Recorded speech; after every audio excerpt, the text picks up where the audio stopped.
दुनिया को तीसरे विश्व युद्ध के मुहाने पर झोंकने की मंशा रखने वाला चाइना सारी जहां के सामने नंगा हो चुका है, क्योंकि इंसानियत के लिए खतरा बने चीन की एक और चालबाजी उजागर हो गई है। ये साजिश है इंटरनेशनल स्पेस स्टेशन को तबाह करने की। दुनिया के सिर पर मौत बनकर मंडरा रहा लॉन्ग मार्च 5B रॉकेट का 18 टन का चीनी कचरा भले ही मालदीव के पास हिंद महासागर में गिर गया हो, भले ही चीन के खौफनाक मंसूबे पर फिलहाल पानी फिर गया हो, लेकिन अब जो खुलासा हुआ है उसे जानकर दुनिया सन्न है। जी हाँ, चीन लॉन्ग मार्च 5B के बेकाबू होने की आड़ में अंतरिक्ष युद्ध छेड़ने की फिराक में था। अमेरिका ने अंदेशा जताया है कि चीन अंतर्राष्ट्रीय अंतरिक्ष स्टेशन गिराने की फिराक में था। चीन की मंशा थी कि अमेरिका सहित 19 देश जिस ISS पर अंतरिक्ष में एक्सपेरिमेंट्स करते हैं वो धूल में मिल जाए।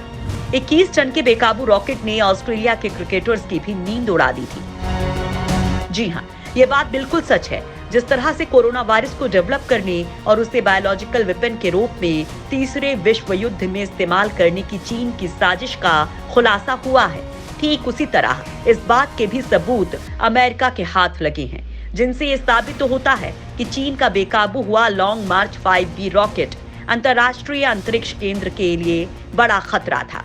चीन ने क्लेम किया था कि इस रॉकेट से उसका संपर्क टूट गया है, लेकिन चीन का यही कबूलनामा अमेरिका को शक करने पर मजबूर कर रहा था, क्योंकि चीन जैसा बेहद शातिर और चालबाज मुल्क कैसे इतनी आसानी से कबूल कर गया कि उसका संपर्क उसके रॉकेट से कट गया है।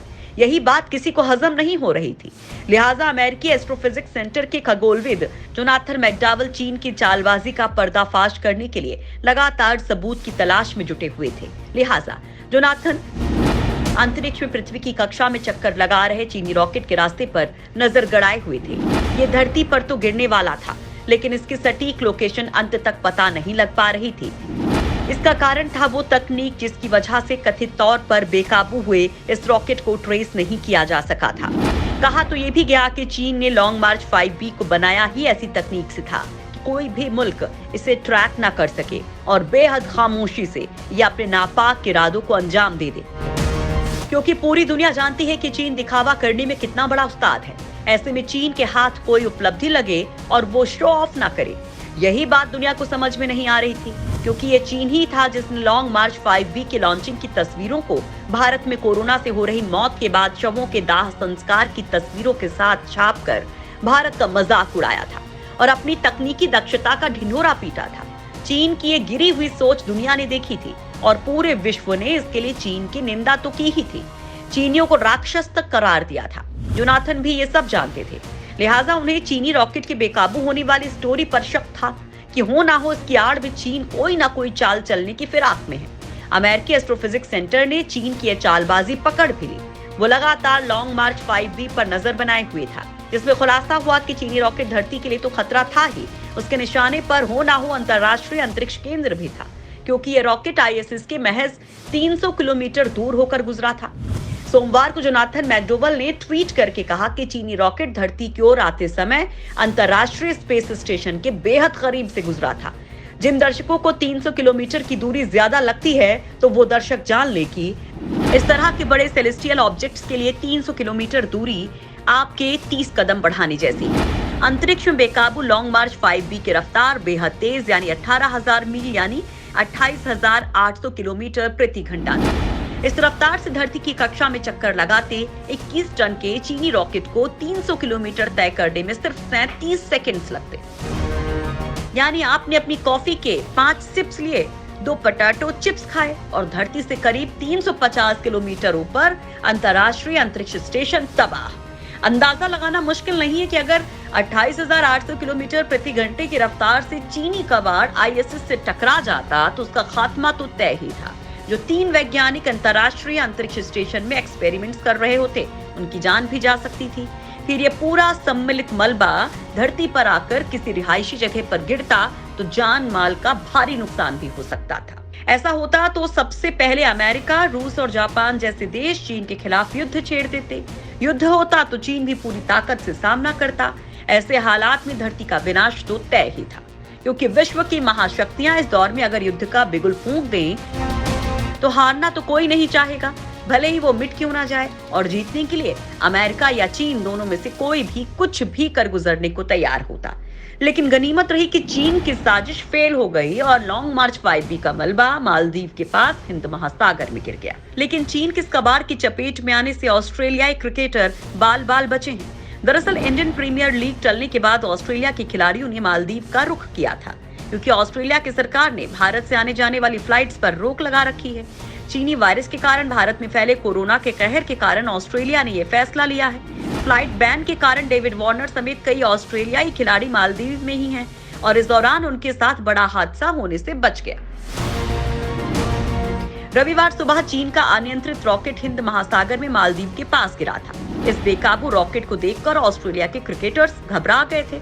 रॉकेट जहां गिरा वहां से कुछ ही दूरी पर ऑस्ट्रेलियाई खिलाड़ी और स्टाफ मौजूद था।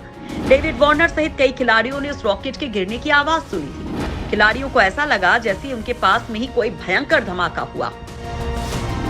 डेविड वार्नर ने द ऑस्ट्रेलियन को बताया था कि जैसे ही रॉकेट मालदीव के तट के पास गिरा तो सुबह 5:30 बजे के करीब सबकी आंखें खुल गई थी। हालांकि एक्सपर्ट्स के मुताबिक वो आवाज रॉकेट गिरने की आवाज नहीं थी, वो वातावरण में रॉकेट की वजह से जो क्रैक हुआ था उसकी आवाज थी। कुछ लोग तो यहाँ तक मानते हैं कि कथित तौर पर बेकाबू हुआ ये रॉकेट कहीं भी गिर सकता था और ये कहीं भी भारत भी हो सकता था, क्योंकि दावा किया जा रहा है कि 21 टन के रॉकेट को भारत में देखा गया था। क्योंकि डोकलाम और लद्दाख विवाद के बाद से चीन और भारत के रिश्तों में खटास और बढ़ गई है। लिहाजा ऐसा भी हो सकता था कि चीन भारत में किसी खास टारगेट पर ये रॉकेट का मलबा गिराने की फिराक में रहा हो। लेकिन अंतरिक्ष से धरती पर पूरी दुनिया की नींद उड़ाने वाले चीन को अमेरिका ने इस हादसे के बाद जमकर फटकार लगाई है और चीन अब तक सन्न है। हालांकि चीन ने मीडिया में आई तमाम खबरों को अमेरिकी प्रोपेगेंडा करार दिया है और कहा है कि अमेरिका का कोई रॉकेट फेल होता है या फिर वो गिरता है तो पश्चिमी मीडिया का स्टैंड कुछ अलग होता है। चीन ने तो यहाँ तक दावा कर दिया कि रॉकेट उनके मुताबिक ही समंदर में गिरा है, यानी नालायक अब भी मानने को तैयार नहीं कि उसका रॉकेट आउट ऑफ कंट्रोल भी हुआ था। खैर, इस बीच अमेरिका चीन से खार खाए बैठा है, क्योंकि बेहद लापरवाह और शातिर चीन अंतरिक्ष में तिहाने नाम का अपना अंतरिक्ष स्टेशन बना रहा है, जिसके लिए वो ऐसे ही 10 रॉकेट अभी अंतरिक्ष में और भेजेगा ताकि अपने स्पेस स्टेशन के बाकी के मॉड्यूल्स को वो अंतरिक्ष में पहुंचा सके। अमेरिका को डर है कि अगर चीन की चालबाजियां ऐसे ही बेलगाम रही तो वो किसी दिन कोई बड़ा कांड कर डालेगा। दरअसल अमेरिका और रूस की अगुवाई में चलने वाला ISS दुनिया के करीब 19 अन्य देशों को भी वैज्ञानिक प्रयोगों के काम आता है, जिस पर चीन की टेढ़ी नजर है। ISS चलाने में जापान, कनाडा और यूरोपीय संघ भी मदद करते हैं। 20 नवंबर 1988 से काम कर रहे ISS पर अब तक 1500 से ज्यादा खोजें हो चुकी हैं। लेकिन अमेरिका से और बिगड़ते रिश्तों के कारण रूस इसके साथ 2025 तक ही रहने का ऐलान कर चुका है।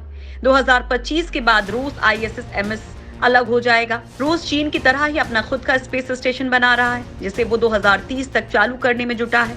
इससे पहले 2021 के अंत या 2022 की शुरुआत में चीन का तिहाने अंतरिक्ष स्टेशन और 2026 तक भारत का खुद का अंतरिक्ष स्टेशन बनने की उम्मीद है। अंतरिक्ष की जंग में बढ़ते दावेदार और चीन जैसे चालबाज का होना पूरी दुनिया को चिंता में डाल रहा है। लॉन्ग मार्च 5B से दुनिया इस बार बच गई, लेकिन ऐसे ही 10 और रॉकेट लॉन्च करने वाला है। यानी चीन पर दुनिया के तमाम देशों ने अगर मिलकर नकेल नहीं कसी तो तीसरे विश्व युद्ध को कोई टाल नहीं सकेगा।